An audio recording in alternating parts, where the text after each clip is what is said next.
que les jours du groupe État islamique sont comptés, comme a pu le dire John Kerry, le chef de la diplomatie américaine aujourd'hui?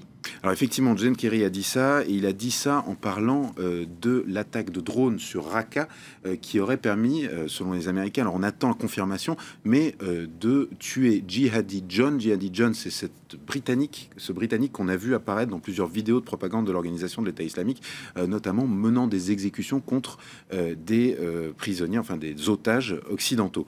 Alors maintenant, son boss, Barack Obama, lui, est passé, donc a donné une interview à la chaîne ABC qui est à apparaître très bientôt. Et selon les premiers teasers de cette interview, eh bien, Barack Obama, lui, dit que ça va prendre du temps. Alors maintenant, ce qu'il y a de clair, c'est qu'il se passe quelque chose de fort en ce moment. Il y a un vrai changement dans la dynamique de ce conflit. La chute de Sinjar, évidemment, c'est important. Massoud Barzani le dit dans son allocution, ça ouvre quelque part la possibilité d'une attaque sur Mossoul. Mossoul, deuxième ville irakienne et deuxième capitale, on va dire, du califat autoproclamé en Irak, donc ville très importante bien sûr, mais dans le même temps il se passe aussi beaucoup d'autres choses. Il y a la ville de Ramadi. Ramadi, c'est une ville qui se trouve dans la province d'Al-Anbar, province majoritairement sunnite, ville qui est tombée aux mains de l'État islamique il y a quelques mois. Les forces irakiennes, de l'armée irakienne, tentent de reprendre cette ville depuis des mois maintenant, et là il y a du progrès.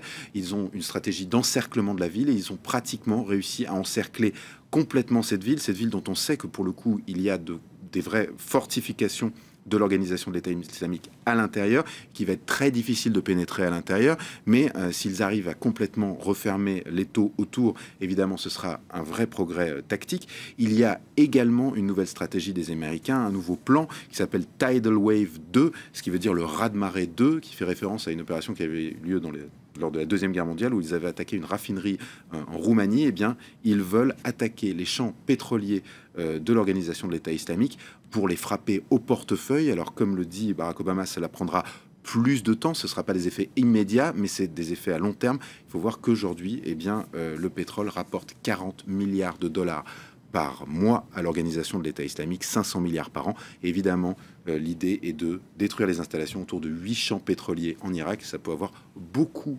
d'impact sur le groupe, et les Français y sont associés.